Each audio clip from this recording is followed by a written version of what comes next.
هذه القصيدة مهداة إلى قبيلة رفاعة من غامد، من كلمات الشاعر صالح بن عبد الله الغامدي، ومن أداء شبل رفاعة. المنشد سعد بن جمعان الغامدي. يا رفاعة يا بحر بالمدايح غزير، صعب كتابة الأمداح يوفونها، عزوتي حياها لصاح صوت النذير، تلطم المعتدين وتكحل عيونها. القصايد فلك والمدح ذكر منير، والهواجيس تتعب لأجل مضمونها.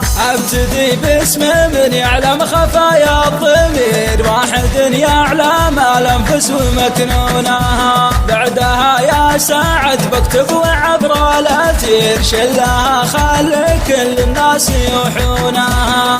القصايد فلك والمدح ذكر منير، والهواجيس تتعب لاجل مضمونها. وانا بمدح رجال للجمايل تغير، ربعي اللي عسى الانثال يفدونها. يا رفاعة يا بحر بالمدايح غزير، صعب كتابة الامداح يوفونها. عزوتي حياها لصاح صوت النذير، تلطم المعتدين وتكحل عيونها. مجدنا من تعبنا مالنا بخشير، دارنا في دارنا نمن حصونها. في طريق العلا دايم نحث المسير، عادة أهل المراجل ما يخلونها. ما نعرف المحال ولا نهب العسير، معضلات الزمان نقول يا هونا.